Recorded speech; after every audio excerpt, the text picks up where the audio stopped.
I think like to having the capacity to speak with people and they can widen your horizons. Always, because when you're stuck in the office and reading papers, you get like a square mind.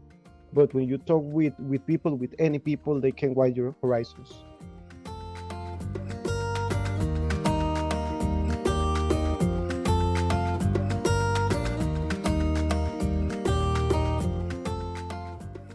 A warm welcome to Young Voices, an intercultural podcast. We are Young at Mission 21, and with this podcast, we want to give young people from all over the world a voice. Thanks to everyone for joining us on this journey to listen, learn, and grow together.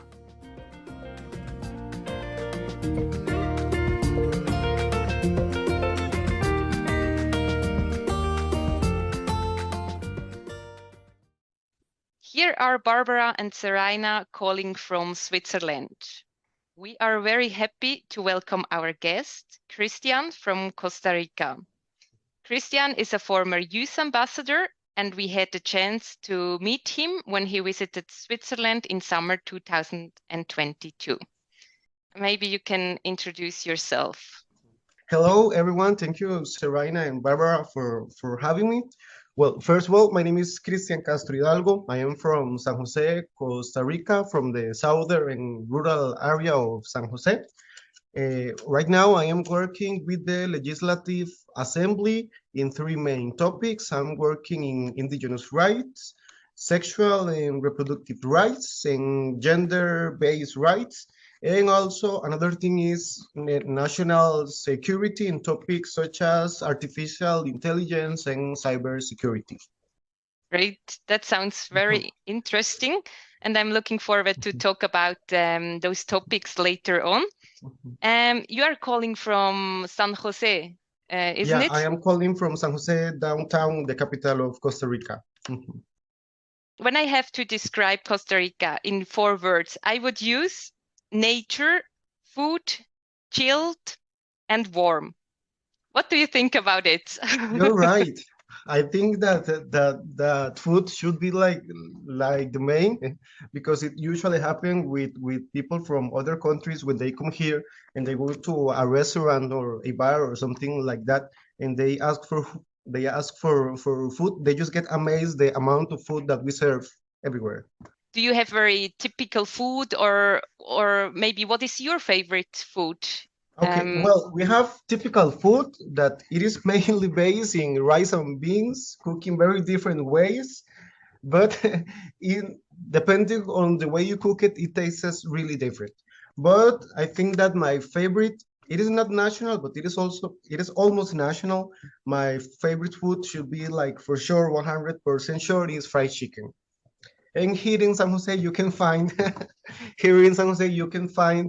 a fried chicken shop almost in every corner. This is something that, like years ago, was something very typical, but nowadays, with the income of Chinese commerciants, they started to open chicken fries in every corner. So when you are in San Jose, you're gonna smell chicken fried all year long. But are those stores like local stores, or are there big stores? I mean, we have like big stores like Popeyes and Kentucky Fried Chicken, but the most are like local stores. Yeah. Okay. Costa Rica is a popular travel destination, isn't it? Yeah. And what about you? Do you often travel in Costa Rica? Well, it is. I mean, it is really easy to move here because we are a really small country. I mean, I live in a rural area, and I mean, if from my home to the nearest beach, you could take like 45 minutes. So it is really easy, like to go. I mean, you can. Where I live is really cold because it is like mountains and stuff like that. But it is really nice because you could be in a cold weather, drive like for an hour and you'll be by the beach. You can drive another hour and you'll be another one in a volcano or in another mountain or in a valley or in another beach. So it is really easy to go to different places in a few time. I think that's really attractive for tourists when they come here. And also the impressive nature that you have in Costa Rica. I mean, things are always green all year long. Even when it is dry season, things are always green, and they used to grow a lot. So the grass, the trees, the monsteras, all the stuff, they usually grow a lot because they have water and sun all year long. Here we have rain like for 8 months per year, and in the tropical areas we have rain when it is rainy season. We have rain like around for 6 to 8 hours per day for 8 months. So when it is dry season, all that water it is still on the floor, and I think that plants use that to not to die. And we have like we call it summer, but it is dry season. We have it from the middle of November until April. And from April to November, it is rain all year long.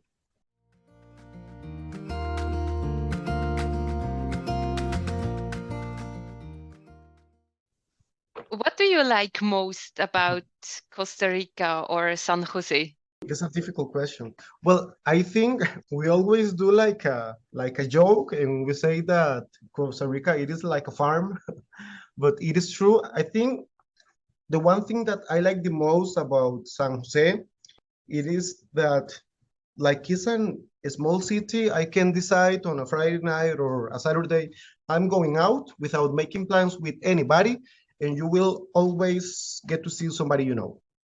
Wow, I wouldn't expect that. Yeah. No, me neither. But how much inhabitants are living in San Jose? Okay, it is like in the Central Valley that are like 4 different cantons. We have like 2 million inhabitants. And in the country, we are just like Wow. 5 million and a half.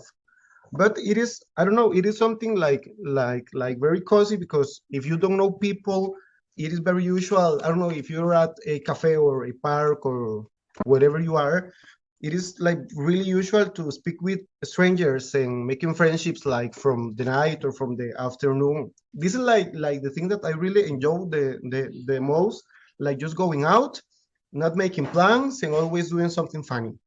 And if you could change something, what would you change?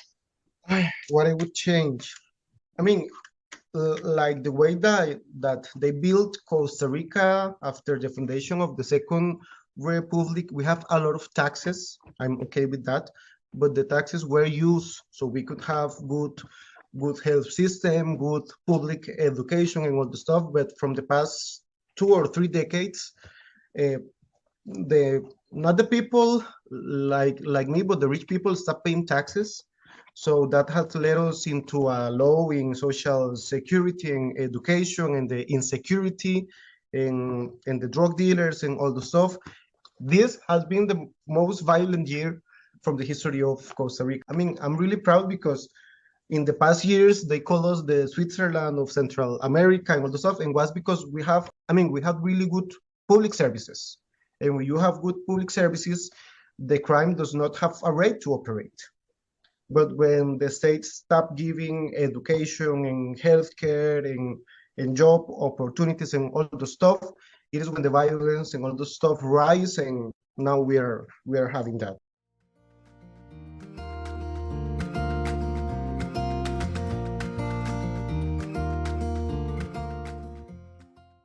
In the beginning, you presented yourself and gave us information what you do. It would be nice if you could give some more information about what your tasks are. Well, first of all, I think that it is necessary to say, well, I have studied theology and international affairs.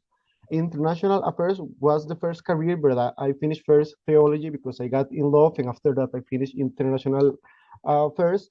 But since the beginning, when I started working with liberation theology and all the stuff, I really get in touch and compromise with indigenous communities. So I have worked in different fields with them, like from cultural stuff. But now the thing that I'm working are more like legal approaches to the defense of their territory that it is being occupied by non-indigenous people. There are indigenous people living in Costa Rica, right? Yeah, here in Costa Rica, they live 8 indigenous communities. Okay. And there is a law that guarantee that each community have a specific territory and non-indigenous people cannot live there.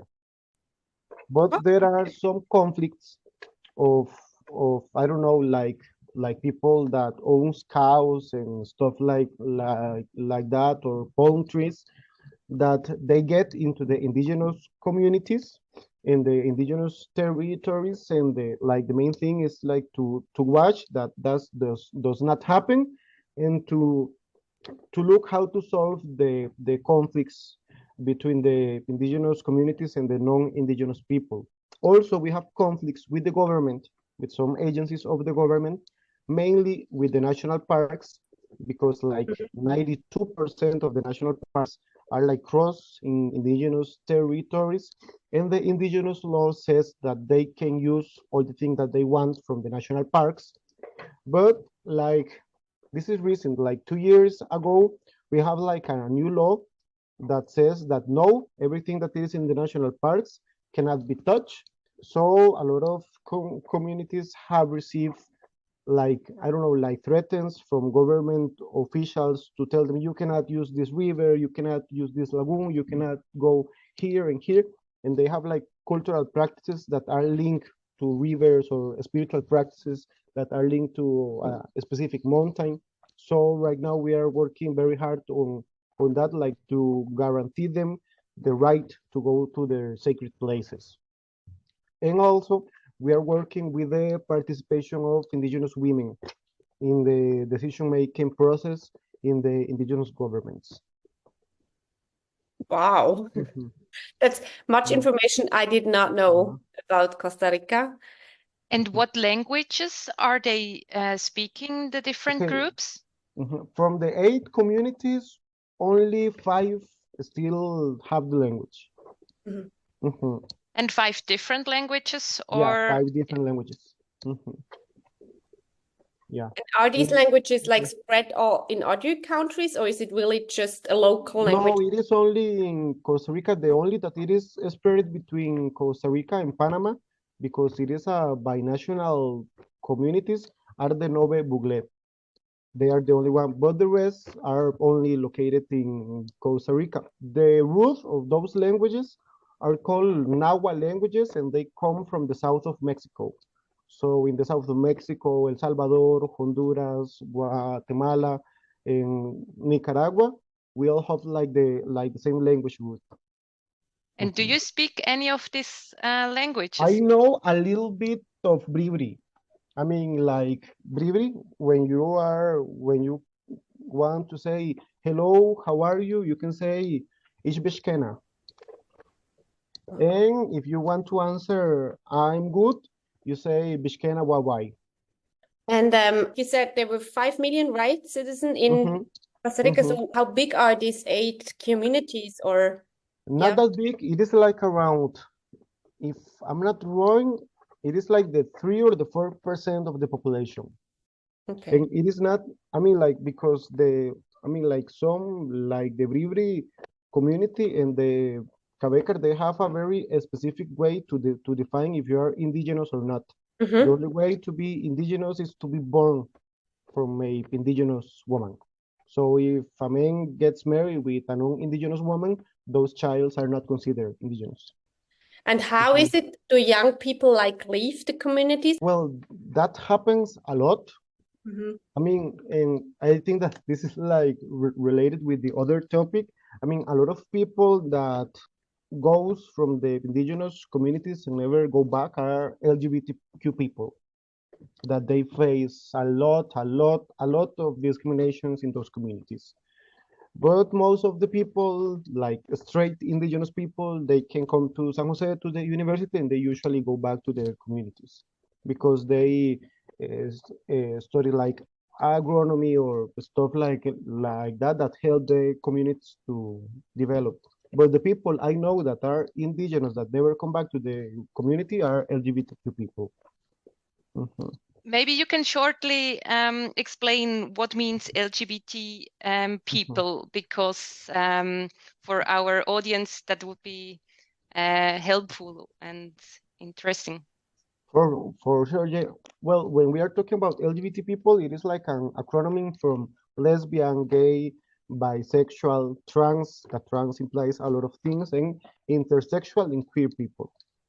So you're also active in this field, right? Well, first of all, I think that this is something that I don't know, because a lot of things happened to me when I was little. I think that this is like a topic that it is really near to my heart. And I think that religion, it is really, I don't know, like comprised with that, or it is really related with the discrimination that non-heterosexual people suffers. So when I was studying theology, one of the fields that I really got in love was in the studies of sexuality and religion.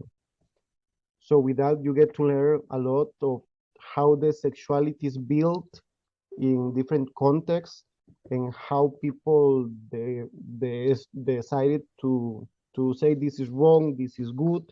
Also, like the problems you face when you don't get into the box of what normal is. Right now, we are working in a project of law that it is to guarantee, because here in Costa Rica, same-sex marriage is legal, but it is legal with a lot of gaps. And now we are doing a process from like the families that are composed by two mothers. When one mother gave birth, like to give like the same right that the parents usually have, like the paternity leave, and we are calling a co-maternity leave. That it is a right that it is not contemplated in the law frame of Costa Rica.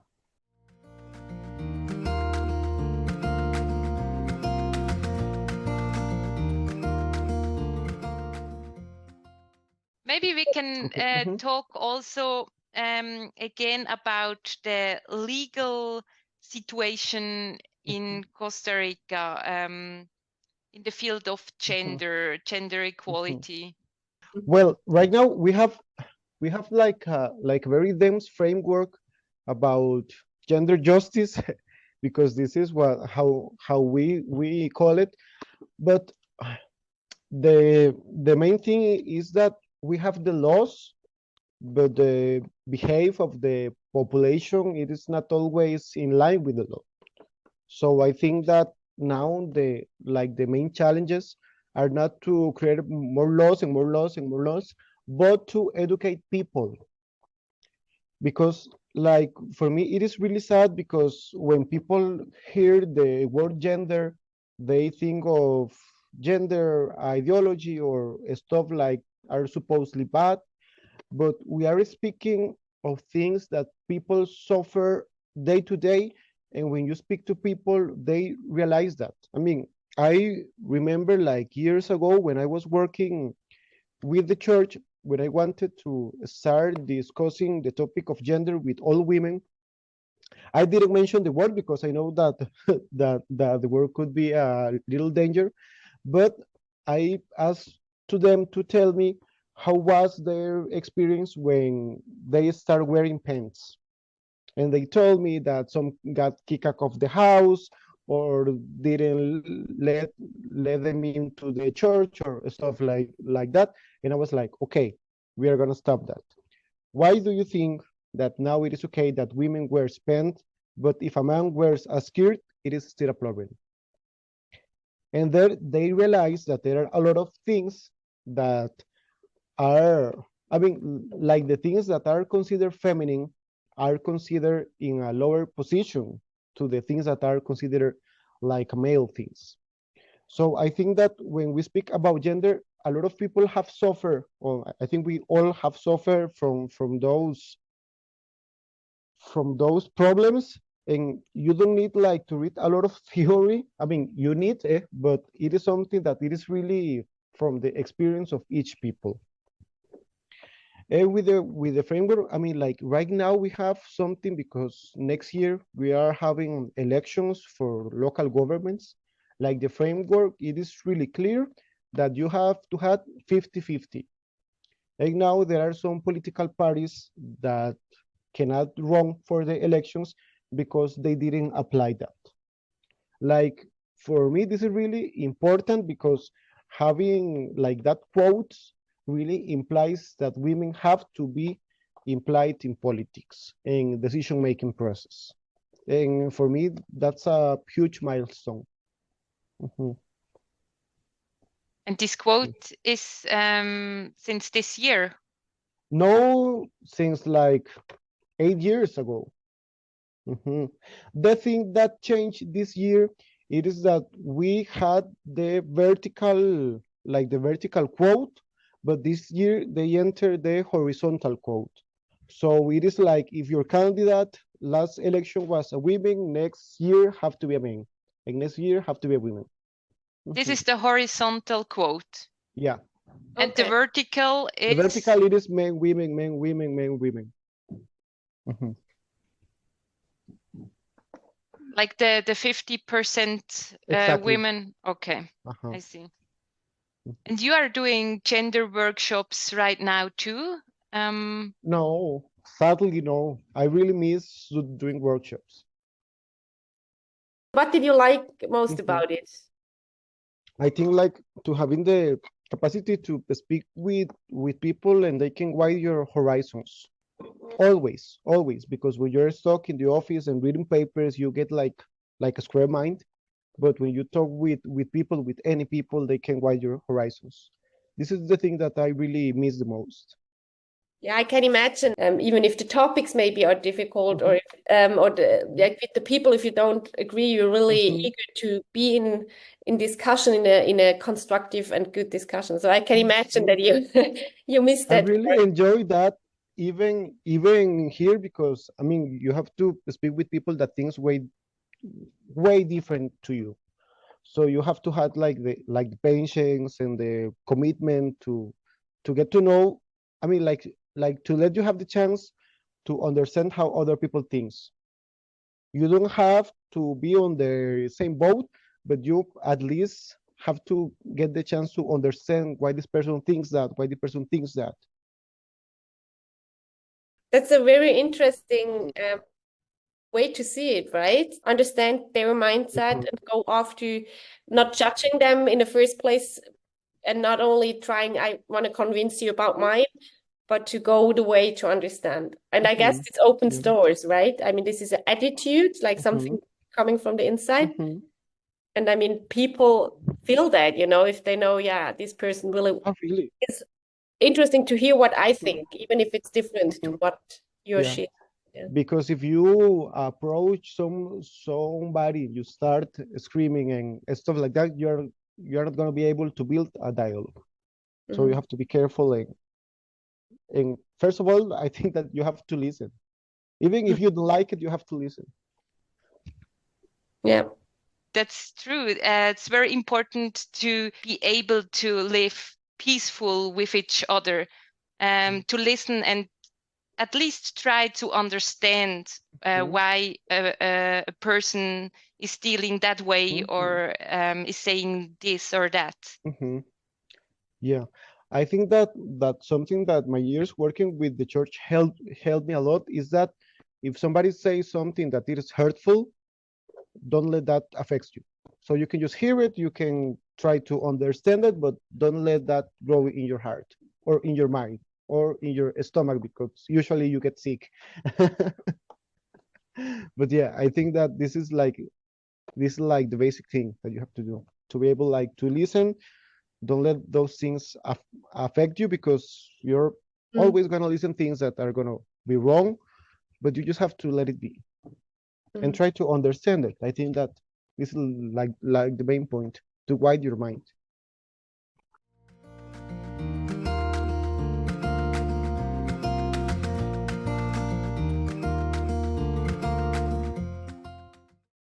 So is there something you would Mhm. like to share with the community, with the audience? Mhm. Well, what I would like to share is I don't know that I am really thankful with the work that Mission 21 does and how they are how they are looking for youth people to get involved in something that it is really necessary, like a contextualized Christian mission. I think that the work is so valuable because you are working on building a better world. So I don't know, like my message for the people that are hearing us is like to get involved. Mission 21 is doing a really worthwhile job. And if you could help in anything you can, well, do it, because it will be so satisfying. And it's going to help you to grow, not only personally, but also spiritually, and you will have the chance to get to know a lot of amazing people. Thank you, Cris. Thanks for these words. I think I would like to thank you because you too are working for a better world with all the things you do, with your work in Costa Rica, also with being part of the program we had, and with all your actions you do. You too are working for a better world, and that makes me very emotional and also happy, and I'm really grateful. Thank you. I think it's really what the network is giving hope about, because I think really, I mean, we all are learning, and it's like we just, even if we're not in the same topic, but I think we really see so much good seed being planted and growing, like people doing such amazing stuff, which really is encouraging. And yeah, we hope people out there like to join or also have exchange with others. Well, thank you so much for having me. I really enjoy our talk. Thank you. Me too. Thank you so much, Cris, for taking Thanks so your much, time. you guys. And of course, also a big thanks to everyone who listened to us today. And if you enjoyed this episode, make sure to join in next time as we talk to Andre from Switzerland about politics and poems.